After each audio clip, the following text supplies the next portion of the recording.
Greetings, salutations.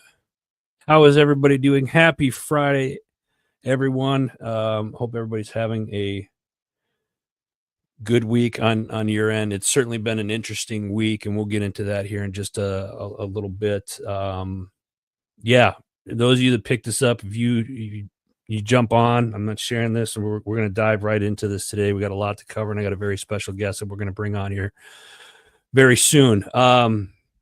Normally, those of you that watch the show, we talk a lot about news topics, and I told you last week, man, the next couple of weeks we're going to be history in the making, and it certainly has not disappointed. I want to start off first.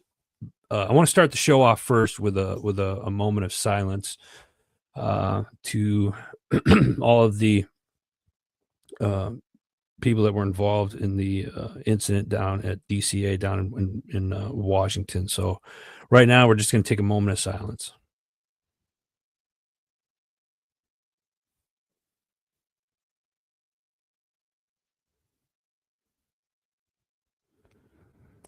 Our heart goes out to all the family members and the victims that were involved in that airplane and helicopter crash that happened earlier this week down in Washington, D.C.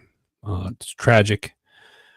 We did not go on the internet to discuss it right away because, as you guys know, it's one of my pet peeves is that the story changes 5, 6, 7 times, and it seemed like the story had changed 5 times in about a 4-hour period. So more and more things are starting to come out, and we're just going to leave it at that. So let's go ahead and get started for today.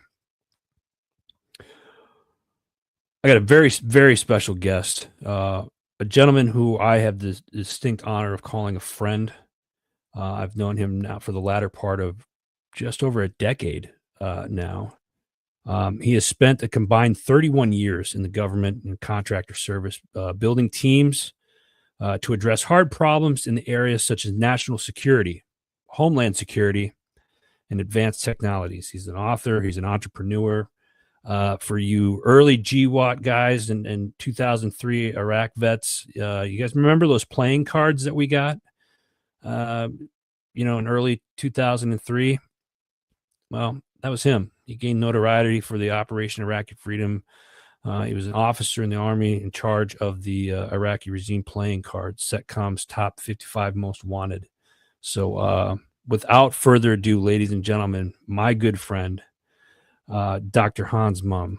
Hans, what's going on, brother? Well, good morning, Adam. Life is great. How about you?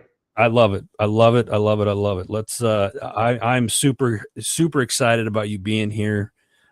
You are a wealth of knowledge, and I'm excited about our topic today: AI systems, drones, cybersecurity, and all that stuff. You are the subject matter expert in autonomous systems.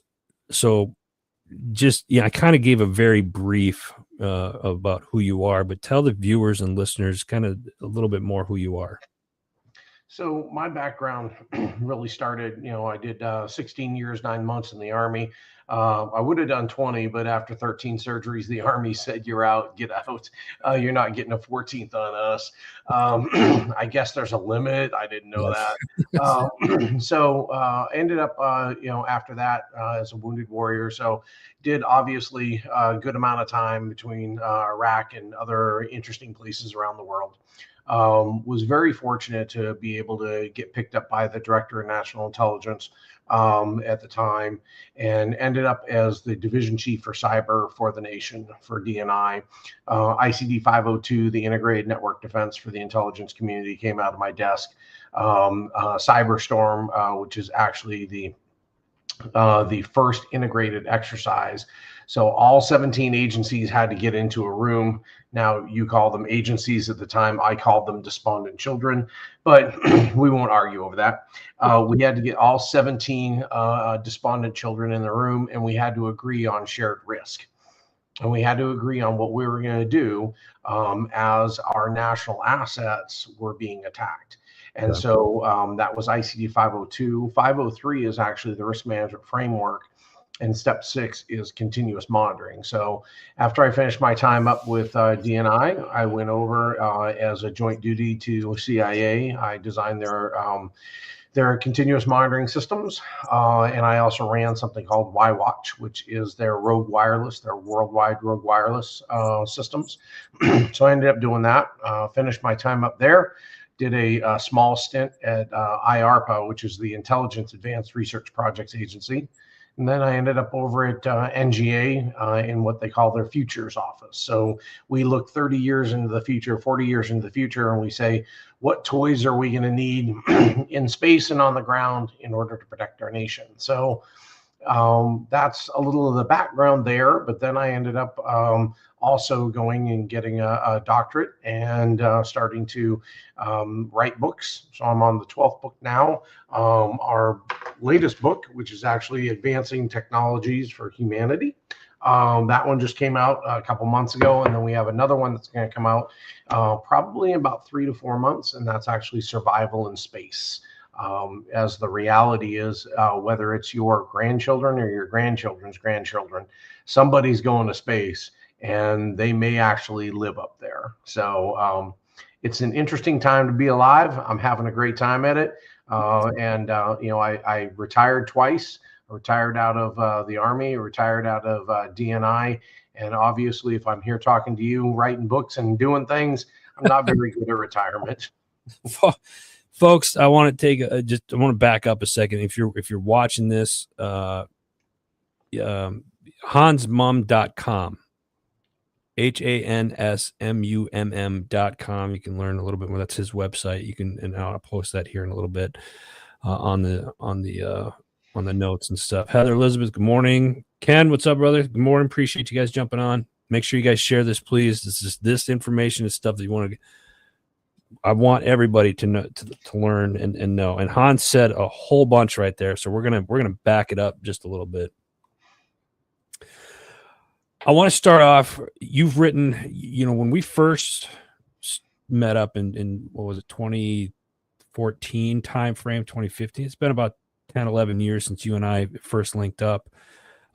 You'd had a book on the art of drone warfare, and I'm paraphrasing. I don't know the exact title, but that's what the book was initially about. You're subject matter expert in these kind of things, and we're starting to see more drones come out. And one of the big things that happened recently, there has been a lot of drone sightings up and down the East Coast. The government at the time was under the old administration. Nobody was saying anything. Just recently, I think it was last week, the new administration came out and said, yes, that was us. Just testing out these systems or whatnot. Is that the case? Do you know anything? Can you talk more about that? Or are we going to start seeing more drones in and around the United States in the civilian sector? So the reality is that the U.S. is behind. We have a lot of catching up to do. So the FAA has had over 20 plus years, close to 30 years, to figure out how to integrate drones into the national airspace. Okay. Haven't done it very well. The UK actually has had drones in their national airspace for close to 20, 25 years. They've actually updated their systems twice. Really? While we're still struggling to figure out how to do it.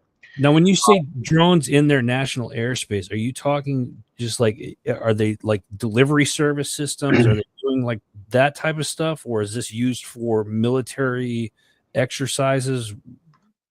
What? Well, a little of both. So it's commercial as well as military, but they understand that if you're going to have a product out there, right? Drones came out as, to the average commercial user, as a toy. Right. That's how they came out to you. Right. You went to KB Toys and you bought your drone for your kid for Christmas, right? Mm-hmm. Then the FAA steps in and says, well, wait a minute. You need to register that. You need to be a drone pilot. You need to stop, guys. Cat was already out of the bag. So the UK went about it a little bit differently. They embraced it and they said, okay, if you're going to fly, here's what you need to do up front. So instead of trying to be a nanny state and tell us what we can and cannot do, the UK basically embraced the technology and said, okay, We understand this is the future. We understand the future's today. So we've got no choice but to move forward. The FAA decided they wanted to do something a little bit different, which is interesting because if you look at our history in the U.S., right? I live in North Carolina, of course, first in flight, right? We have integrated air balloons. We've integrated gliders. We've integrated helicopters. Helicopters didn't exist when fixed wings first came out, right? Didn't even exist. And so we integrated helicopters. We integrated experimental aviation. So a guy in a garage, and I personally have built 3 helicopters myself through experimental aviation, right? So I built 3 helicopters myself, and they were all experimental aircraft. But I was able to fly in the national airspace. So how is it that we were able to do all of that, but we can't figure out how to integrate a flying system where you can talk to directly to the pilot who's ever flying it, and you can have a mode C altitude encoder on there? How is it we can't figure out how to do that in 20, almost 30 years? It's interesting to see. So I can tell you that the world has surpassed us in understanding. So the first drone port in the world was actually Rwanda, Africa. Yes, I said Rwanda, Africa. And so that's how far behind the U.S. is. So these drone sightings that you specifically asked about in New Jersey, and other places, do I really think that they were FAA approved? I would have to see the flight plans, and I would want to see a lot more before I believe that. So we're not getting the full story. I don't know. One could speculate that we're not getting the full only because remember, the FAA is safety, right? They always err on the side of safety. Wow. So you're telling me that you took an experimental unmanned aircraft and you're flying it over major cities and over human beings? I just don't know that I go for that. Now, maybe it's true, and maybe they were testing out, the new ADS-B, which is our new system that we're supposed to be under for tracking aircraft. Maybe that's what they were doing. However, if that's what they were doing, when all of these sightings started, why didn't you just come out and say it? Why didn't you just come out and say, hey, it's the FAA? The FAA was asked for comment, and they were like, oh, we don't know. Yeah. So if the last administration's FAA says it wasn't us, and the new administration said it was them, what are you left with? Yeah, I think you're left and with it's ironic we're talking about the FAA after what's happened. Well, and the thing is that at this point, what do you do? So I think you move on to the next news story, which is what's going to happen, and we will not really understand it, right? So there was one open source story that talked about a drone that was using an alternative fuel. So one of them was talking about like a hydrogen, one was talking about like a peroxide type. They were talking about different fuels that they were trying for this drone. And it was flying in Manhattan, and it crashed. So it crashed in New York City. And they said that the FAA even said they had permission to do it. Again, I'm confused. For almost 30 years, you haven't done literally hardly anything at all except nanny state and scream at people about you can't do. And you scream safety. Right. You're letting an experimental drone with experimental fuel fly over one of the most populated cities in the United States of America. I just don't know how that works out. So here's a question for you, Hans. You see these drones and whatnot. Now, I'm wondering, or I'm curious, and I know there's other people out there that are curious or have asked similar questions, is these drones that were like, we'll use the New Jersey drone incident for an example. Did they have cameras on it? Are they doing what China is doing now in their population? There's a lot of facial recognitions. They can see who's doing what, where at any given time. Does this turn into a control issue? Is this just another way for the government to track people? I mean, there's not to go full blown conspiracy, but how far are we behind from China and the technologies that they're using, and is that stuff that we're going to start implementing here in the US? One, and then the second part of that question is, should we be doing that? So the drones that you were seeing in New Jersey, some of them were literally just people's drones who they built at home and they were flying them. Others, we don't know what they are because, again, we weren't really explained or told or got good enough pictures of them to understand them. The biggest challenge you have, no matter what you want to look at here, whether we're ahead, behind, or anything else, we are behind on laws, policies, and governance for not only the use, but the misuse of autonomous systems. So if you look at these drones right now and you say, okay, well, these things are flying over, we don't know what they are. Correct. One of the biggest issues you have is you have no idea what that payload is, and you don't have a way to figure it out yet. So we have been so much more interested in trying to find the 10-year-old kid who's flying the drone around, right, instead of putting R&D money or looking at what is this? Is it safe? What do we do if it's not? And how do we handle this? So here's the thing. Some people in New Jersey, they're, oh, we're going to shoot these things down. Okay, you're going to shoot them down. That's great. So what's on it? Is there bugs, gas, munitions? What's on it? You may become the dispersing device. And if you shoot that drone and you become the dispersing device, guess what the laws of the United States say? Yeah, you'll be the liable one for it. You are, because you caused it. You caused it. But you caused it out of a fear because we have no laws, policies, or governance. So right now, as an individual, right now, outside your studio, there's a drone flying around. You call 911. What are they going to do? What are they going to do? They're going to show up. How many police officers in the United States have ever been trained and then authorized on counter drone? Unless I miss my mark, the answer is zero. So at the point where we started down this path into autonomous systems, the government veered off and said, we're not doing anything. We don't know. We don't know what to do. Instead of embracing the technologies. Now, interestingly enough, the commercial world is embracing the technologies.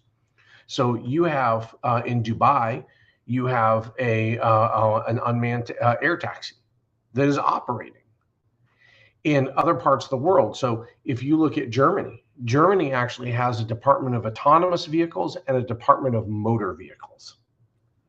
Manned, unmanned. Really? Interesting. So, and in Germany, the government went out to industry and said, okay, so if we want to be one of the number one people in the world on this technology, what do we do? Okay, Mercedes-Benz said, you need to help us. Right. We can put vehicles out on the road. We can give them autonomy. However, unless you help us with an autonomous infrastructure, so our vehicles have an understanding and a feedback mechanism to understand where they're at, we can't guarantee safety. So the German government said, got it. You tell me what rules, policies, and laws need to change, and then what governance we need to put in. In other words, what feeds we need to give you in order to have that happen, and we'll make it happen. Right now, they're at 44 miles an hour, fully autonomous. They're going to go to over 100 in the next couple of years. So it can happen. Now, when you continue down the line, autonomous humanoids, you're seeing a lot about that. So CES, the Consumer Electronics Show, yeah, I mean, that was almost the entire show was humanoids, right. Most of which really don't do what they say.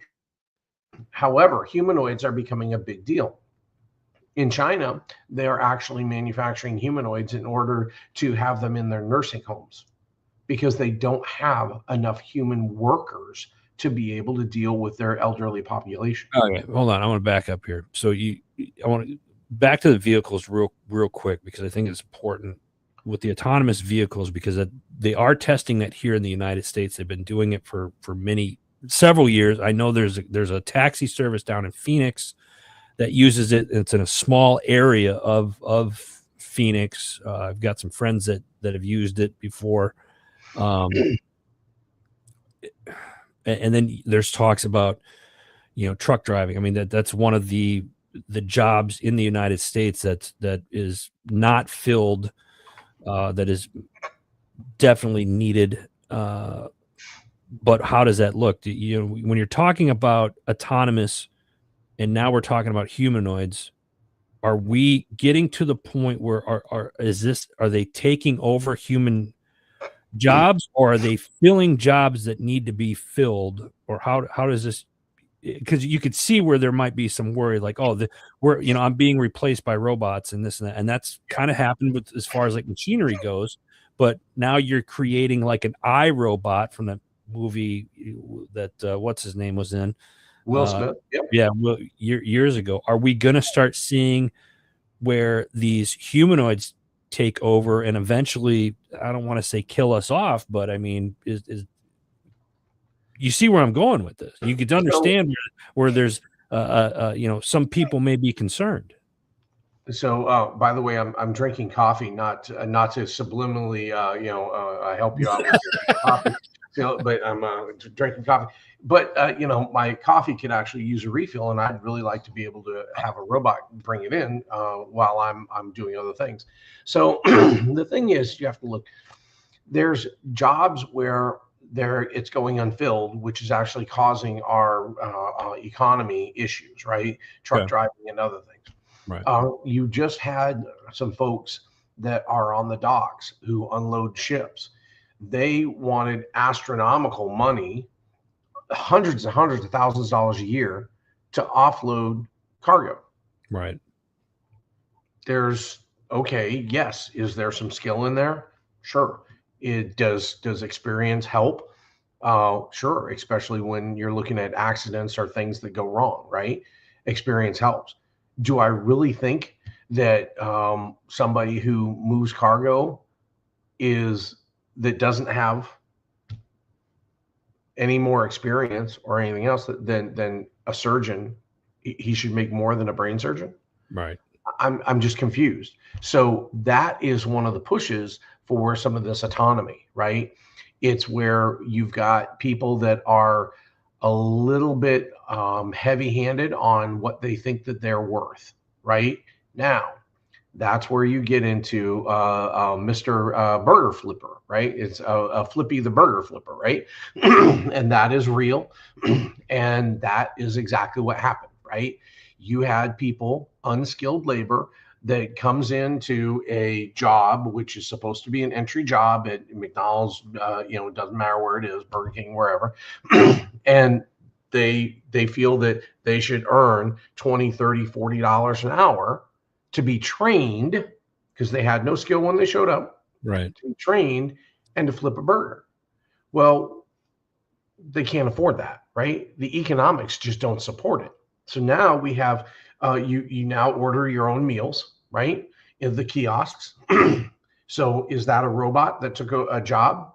No, that is technology that moves forward because humans have decided that they don't want to do that work anymore, or they believe that that work is worth a tremendous amount more than what it is in the true economy. So now you've got kiosks. Wendy's is going with an AI drive-through. McDonald's tried it, and their implementation didn't work, and so they actually backed off. But there are companies that right now you can go and you can buy a pizza franchise, and it is a fully automated robot pizza maker, and they have them in malls.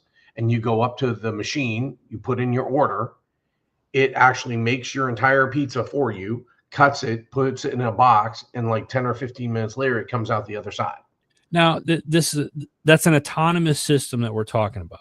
Correct. Okay, so where does that energy go, or how does that's got to come from somewhere? Like, and does that tie in kind of like with these data centers that they're getting ready to build? Does it come from that, or is that something completely separate?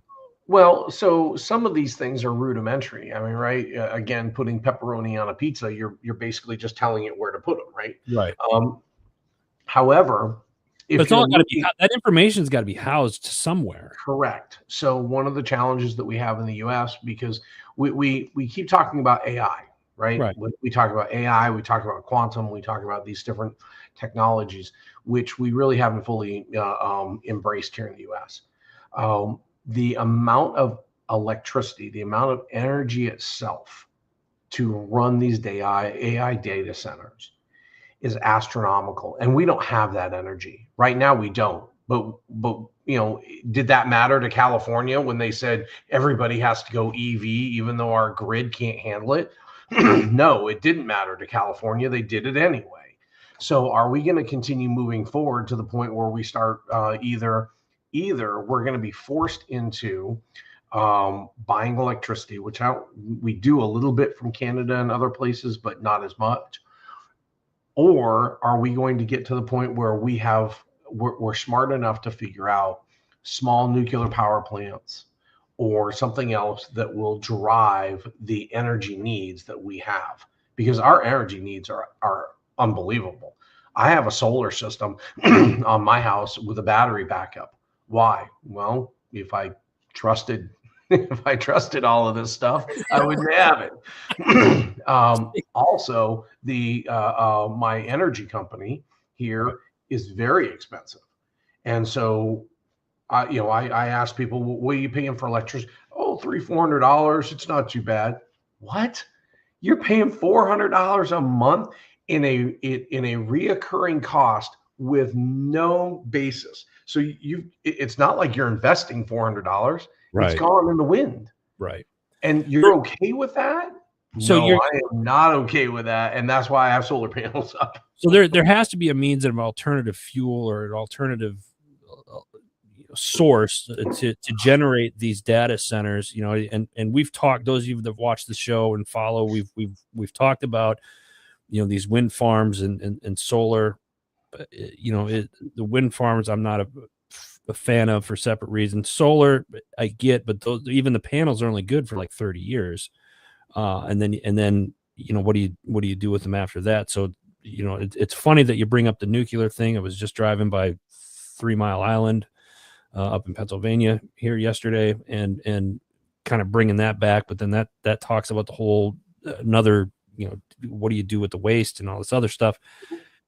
But if we're going to bring these data centers in, where do you get the energy to run these? And if I'm not mistaken, like you look at like Chat GPT or that actually takes more energy using that as a search engine than it would if you were to use Google or something like that. So it's very interesting, like you said earlier in the show. It's a very interesting time, to be alive, because it's like what's happening, what we're all evolving, but it's like, what does that mean for everybody? And I think there's still so much uncertainty with it that there might be a little bit of a hesitation on bringing some of these autonomous systems to life, even though they've been around for quite a while.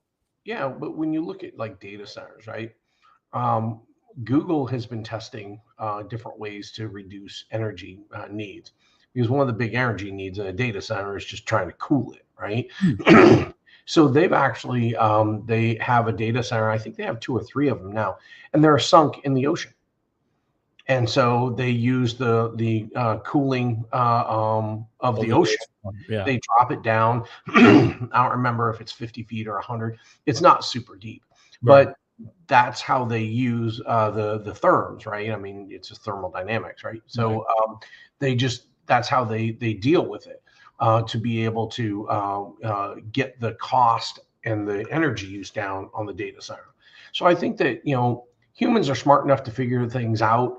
It just takes a while, and sometimes here in the U.S., right, it takes a little bit longer. We tend not to do anything until the situation is dire, right? So we don't put up the stop sign at the dangerous intersection where 3 people have been killed until the kid gets killed on his way to school, right? And then we put up the stop sign and we put up memorials, and we're all, oh my goodness, I can't believe this happened, and everything else. Even though for 20 years we've studied the same exact intersection. So in the U.S., we tend to be much more reactive in nature instead of proactive. So what's next then? What do you see next for the U.S.? So Trump announced the AI initiative, right? Right, like 500 billion or some astronaut huge number. We'll see where that one goes, right? So I think in order to be able to do that, and even with quantum, right? There's a group out there called the Quantum Literacy Group, and you need the same thing with AI, because part of the challenge is people don't understand it. So people throw out these terms, artificial intelligence, and oh, this has artificial intelligence in it. Really? What does that even mean? People don't even understand it. Okay. So I've ended up in interesting conversations with government contractors who are trying to sell the government what I would deem as snake oil.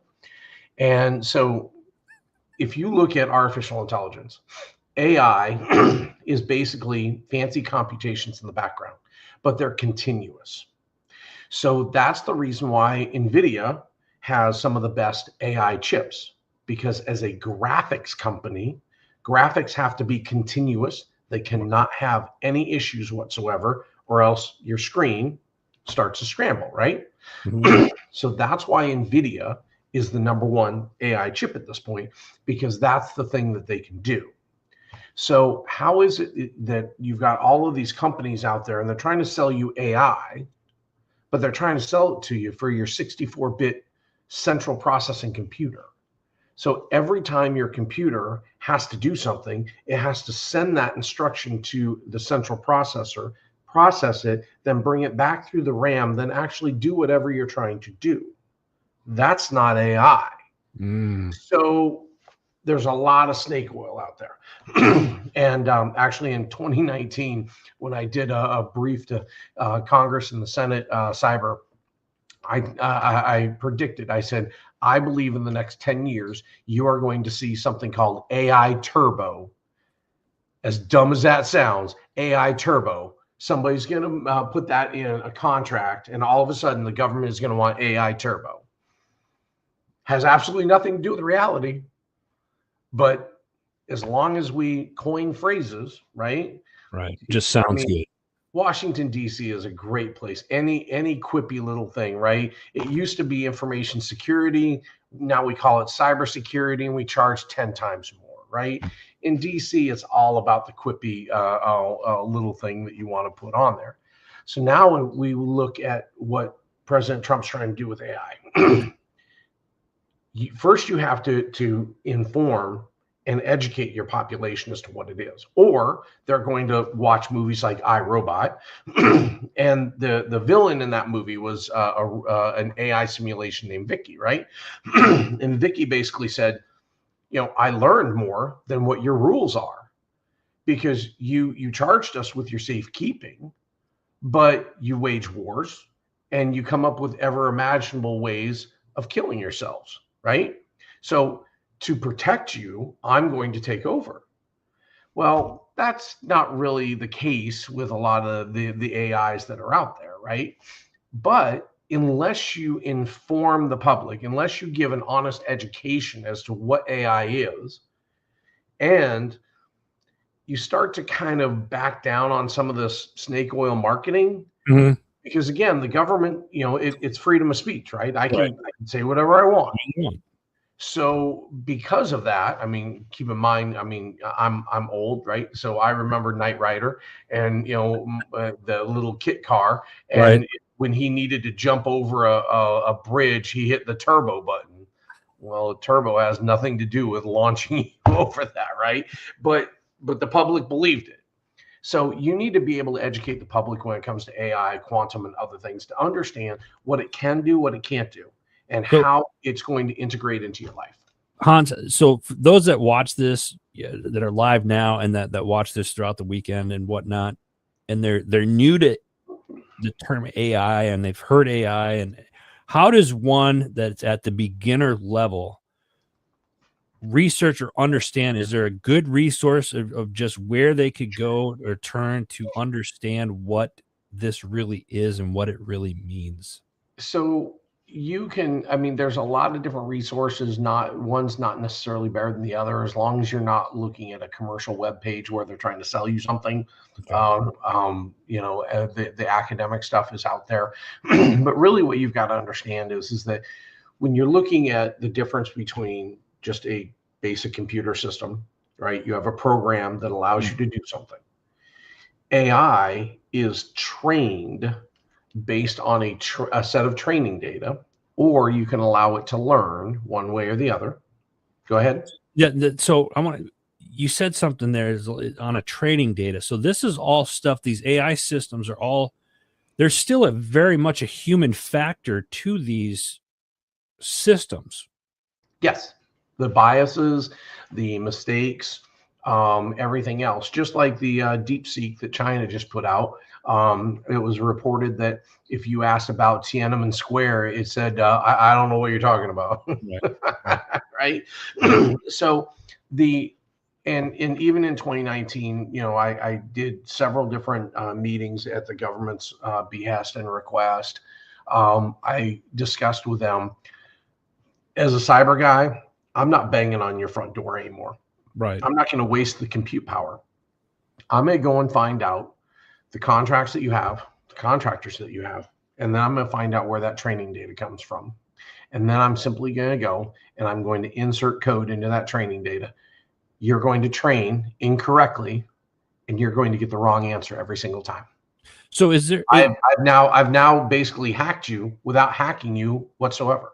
Okay, so now you're okay. So I'm glad you brought this up. So how do we move forward then? Is this the next, security measures that need to be taken into place? And the question is for the normal person out there that watches this, that's not into any type of, but I'm talking about security just for your standard computer at home. Are there things that people should be looking at, and why is cybersecurity so important now and moving it into the future? Well, the first thing that you need to know is that almost everything has a computer in it. So as my fun, I rebuild cars, right? So I'm working on a car right now, literally has like 50 different computers on it. And there's a couple of videos out where people are actually stealing cars by accessing the headlight, because the headlights are tied right into what they call the CAN bus, or the computer on the car. Yeah. And so you can actually start the car and steal it by accessing the headlight. So literally Google it. It's amazing. So when you look at that, why is it that car companies or anybody isn't putting in cybersecurity? Simple. Cyber is a cost center, not a profit center. You see, if I make my phone have a fancier camera or sexier phone, Yeah. see, that's a profit center. I can add money onto your cost. Right. If I make my phone more secure, you don't care. You don't care a bit. That's all you're looking at is, wait a minute, you want $5,000 for that phone? What for? I can get one for $50. Now you're raising a red flag in regards to cybersecurity. What does that mean? What you just said, right? It's a cost. So what does that mean then to our national security? So here's the thing. The costs are shifting. So the costs now shift to the individual consumer. It's now their burden. So if they buy a phone or a computer, they need to have some sort of system on it, right? Whether it's Norton or whatever else, in order to be able to secure their system. So they flip this. They sell you the product, and then they flip the switch to make more money off of you. The burden is yours, unless the government or a regulatory agent has said you have to get to this level of security. So remember that the Nest thermostat was the cause of one of the largest cyber hacks in history. And that happened because a subcontractor for Target actually installed a Nest thermostat in their building without understanding the cybersecurity or anything else. That Nest thermostat could talk directly to the network in that building. That network had admin access and rights into Target because that was their subcontractor that was doing a bunch of work for them. And so literally the hack happened because of a Nest thermostat. And so when you look at these different consumer things that are out there, the burden has shifted. Because if I tell you that you have to pay a subscription charge in order to secure this phone, you're not going to do it. Right. You're not, right? But wait until you get hacked, and all of a sudden you're going to pay that subscription charge. So they're almost, So they're almost hoping that you don't, so that you do get hacked. So then it forces you to buy another product that they're selling in order to secure. So keep in mind that there are companies that saw the future and they started to work towards that future. So Norton, I'll just pick on Norton, they bought LifeLock. Why would they do that? LifeLock was a company that was looking at you and all of the issues that you could have, credit cards, mortgages, things that where criminals could get at you, right. Your identity. So why would they buy LifeLock? Simple, because now they're a one-stop shop. So if you go onto their sites, you can get your antivirus, you can get your protection for your computers, you can get your protection for your phones, and you can get your protection through identity management. And again, you're like, okay, but I'm spending how much money? The burden shifted from the individual companies and the individual products down to the consumer, but the consumer does not actually understand this. They haven't, like, literally what I'm saying right now, why aren't they teaching in high schools? I don't know. It's disturbing that this is happening. And we think that there's some type of privacy that we have. Like, some people say, oh, it's an invasion of privacy. And you guys have heard me say before, like ever since you bought this little pocket computer that you carry around, called these cell phones and stuff. And I learned this from this man that is on the show here today. Your so-called privacy went out the door. Well, privacy went out the door, in the 60s when Sputnik happened, right? So after Sputnik, we had satellites that came over our heads and did all kinds of stuff, but we didn't argue about that because we couldn't see it. Now all of a sudden, a drone comes in, on our property, and we have a fit. Okay, well, why are you having a fit? Because the satellite has done the exact same thing for years and years and years, but you didn't know it was there. Right. So part of it is just starting to understand what's out there. However, when you start to look at who is being charged with certain things like cybersecurity, who's actually in charge of that? Right. Is that the consumer? Is that the government? Is that industry? Is that no one? So Kia and Hyundai had a serious issue where, they had that TikTok thing that came out, and basically they showed you how to steal the car.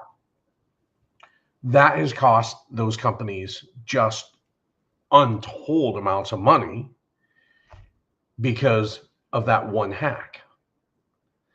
Now, did they know that it was there when they built the car? Who would have even cared? So remember that this whole idea of computer security is new, but it's not. So remember, and again, I'm old. So my first computer was a Commodore VIC 20. The first IBM computer I ever had 5.25-inch floppies, right? I'm old, whatever.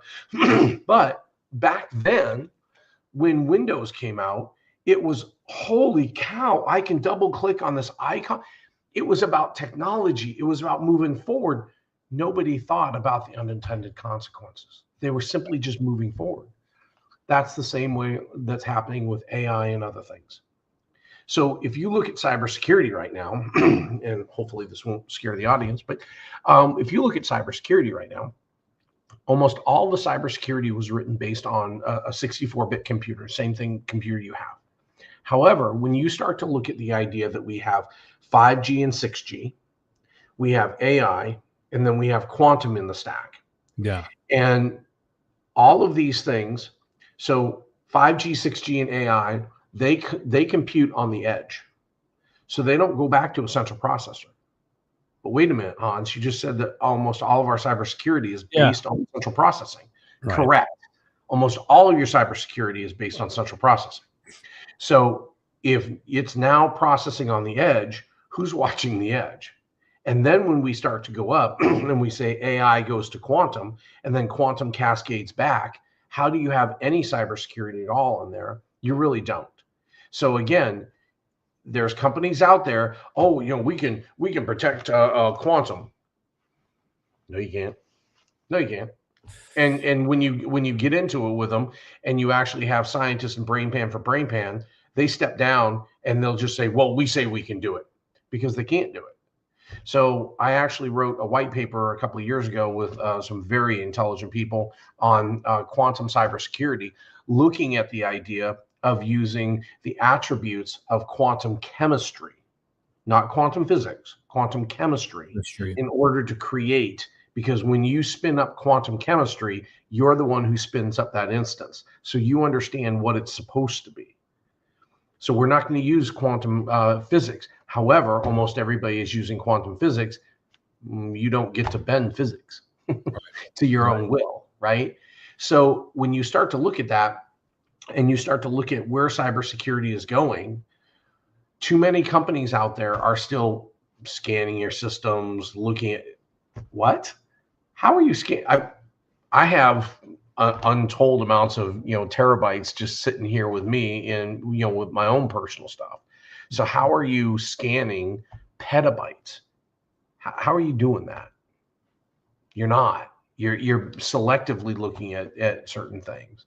So and when you say selectively, like they pick like certain keywords that they're or you do a random. You just do a random, so every fifth file, keyword flags or something. Yeah. So when you start to look at that, the average person really has to be a little bit more vigilant, not only with their own, their own personal data and other stuff, but now the burden is shifted to you, not only for the cyber piece, but your own monitoring, right? Yeah. So all the burden is shifted to you, but has it really? So when your credit card gets hacked and they go and spend $50,000 on your credit card company says you're not responsible, right? Right. Okay. Where's that money go? They're going to take that off. They're either going to take that off their taxes, or if it's a large enough amount, they may have insurance. Either way, you're paying for it. Whether you're paying for it as a taxpayer because they're taking it off their taxes as a loss, or you're paying for it as a consumer because of higher fees and other things, you're paying for it. So why aren't these people going after? One of my credit cards got hacked. I mean, it happens all the time, no matter what you do. One of mine got hacked a couple of weeks ago. I asked the company, I said, so are you guys going to go after? No. We don't have time. There's not enough law enforcement. So the criminals understand. I mean, I had an issue a couple of years ago where I had a very large theft, and I was told by the FBI, we're not interested. It's not $1 million and over. And I said, whoa, guys, you just told the criminals exactly what they could do. That if it's under $1 million, they're good. They can do whatever they want. Yeah, that's it's so that shifting burden becomes a real issue as to where we're going. And it's not necessarily a good thing.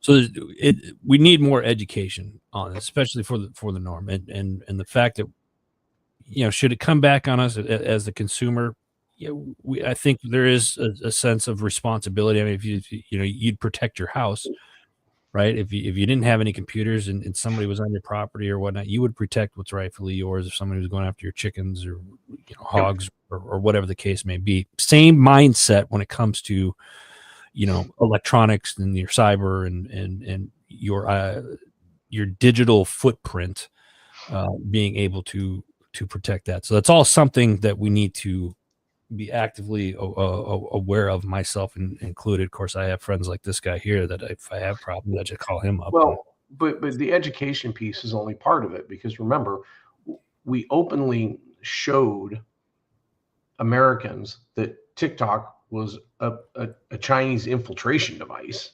Right. Well, right? yeah. Because the TikTok that they get in China has to do with education. It doesn't have to do with eating Tide Pods or snorting condoms, right? It has to do with education. And the TikTok, I know you're laughing, but it's true, right? But the TikTok that they get in China has to do with education, and they're only allowed to be on it a very small amount of time every week. So it's regulated there. So it's right. So here's the thing.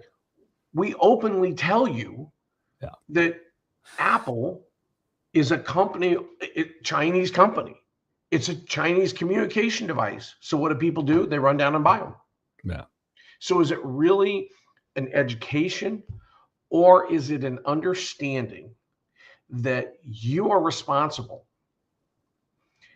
no matter what? If you don't understand it, sorry, you are responsible. You have the ability to learn and understand. And when the government openly tells you and physically shows you the data that these things are Chinese, they're spy devices, and you run down and buy them. Yeah. Yeah. How am I supposed to do that? So keep in mind that other governments are willing to do things that we're not. So the Russian government during the Russian Republic of Georgia conflict, they actually went to their citizens. They needed more compute attack power to shut down the air defense of Republic of Georgia. So they went to their citizens and gave them a link, and they actually used the attack power. They used the compute power of their citizens in order to fight a war. That's fascinating. We literally can't figure out the most basic of basic here in America. Yet our enemies are figuring out how to use their citizens sitting in their living room to fight a war. It's everything. Should we be surprised at this point with the government over the last several years? I mean, we want to ban TikTok, but we'll allow China to buy up our farmland and to make it's ass backwards. Listen, I don't know, folks. Again, Hans Mumm, HANSMUMM.com. He's got some great. He's a wealth of knowledge again, but we're coming up on time, Hans. I want to give you last say any parting words, but before you do, I want to say thank you again for taking time educating us all, and it is our responsibility that we have to. Our digital footprint, we have to be in charge of. And here's the thing: we can gripe and complain about, stuff getting hacked or this, that, and the other thing. It sucks. It really, really does. It's happened to me. Hans says it's happened to him a couple of times, even recently. We just got to pay better attention to stuff and educate ourselves on this stuff. This is why we do the show. I tell you guys every week, don't take my word for it. Research this stuff. And here's a gentleman that's been doing this for 30 plus years, that's been in this field. So, look this stuff up, take it for heart. Hans, final words. So I think final words are that, it's a wonderful time to be alive. It's interesting, but you do need to figure out where your place is going to be the next 20, 30 years. BMW is putting humanoids on its production plant here in America. Amazon has robots that you work with side by side in their plants. So you need to figure out, where's your place in the world in the next 20 or 30 years. That is going to be integrated with autonomous systems of some sort, whether you like it or not. So if you're smart, you're going to embrace it and figure out where, what that means to you and where you want to go. but it will be here one way or the other. And you say, I want to be clear on something. You say integrate as in work together with these autonomous systems, not necessarily as a scare I have a robot vacuum right behind me. Or a psyop saying that these autonomous things are going to take over everything that we do as humans or anything like that. It's not what you're saying. So I don't think that they'll ever take over everything that we do. However, we are at a turning point in humanity when it comes to what we're willing to do for work, what we find to be valuable, and what's important to us. And so when it comes down to it, drones and autonomous systems can do the dull, dirty, dangerous jobs that humans don't necessarily want to do. One of the things you mentioned was truck drivers, right? So the United States Post Office actually has an autonomous system research going right now, where they've got big rigs going across different areas because they can't find enough workers. Also, remember that it becomes a whole new. Every time a new technology comes out, new jobs come into play. People think, oh, a robot's going to take my job and I'm screwed. No. So they said the same thing about the internet. They said the same thing about machinery, everything else. None of that is true. It will change, right? So if you look at robots, is the insurance company going to go away because there's no longer a human in the seat? No, accidents are going to happen. So the insurance companies are simply going to change. Is a lawyer going to go away because there's autonomous systems and you can't sue anybody? No, it's going to change. Who becomes responsible? So in the United States, we always tag responsibility to a human at some point. So Right. Who becomes responsible? Is that the person who actually bought the autonomous system or the person who programmed the autonomous system? So there's a lot more that goes on. The jobs are aplenty. People worry about that, and it's not the jobs that is the issue. It's the education of the people and their willingness to move into the next realm of their life, right? Yeah. So you're again, we don't make buggy whips. We now make autonomous cars. So if you want to make buggy whips and wonder why you're going out of business, I don't know how to help you. So that's just one of those things. But there are companies out there that are still continuing to hold on, and they go out of business here and there because they don't want to look at the future, right? Yeah. But I mean, if you look at manufacturing right now, how many manufacturers have talked to their insurance company about what happens when my deliveries start to come in on autonomous systems? Who becomes liable? And do I have some liability in there? I think you do because you let them on your property. But do I have to then somehow figure it out? I want to put this comment up. David Gordon, great friend of mine. I believe it's absolutely possible, depending on how we allow it to develop and then evolve. And that's a big thing there. It's just, who's responsible to that? I think everybody at that point, the programming from a company standpoint, unless you buy it personally as a personal entity, like your vacuum, as you pointed out earlier, if something went awry with that and it hurt somebody, who's responsible for it? Is it the programmer or is it you, the homeowner there? So all good points. Hans, as always, brother, thank you so much for your time and education today and joining us on the show. I very much appreciate you. Thank you for having me on. I always enjoy it. Absolutely. Folks, before we let you go, make sure we didn't get time into the shows, but go check out the shows. Go to heroesmediagroup.com. I got to give a shout out real quick. We got 2 new network sponsors that have joined us from the farm. You've heard me talk about them in the past. My friend AJ Richards was one of the co-founders of this. Go check them out, from thefarm.com. And then we also have this week VA Claim Builder. And we're going to talk more about this particular company next week in an episode of the Decision Hour. Again, you can find all of the shows at heroesmediagroup.com. Thank you to all the other network sponsors. Tomorrow, we are going to start at the Great American Outdoor Show for the next 9 days, February 1st through the 9th. If you're in Harrisburg, Pennsylvania, NRA's Great American Outdoors. It's for all of you hunters, anglers out there. This is the place that you want to be. come find us, send us a message. We'll meet up with you. That's all the time that we got today. Hans, thank you again. Everybody out there, God bless you. God bless America. Have a great week, everybody. We'll see you next week.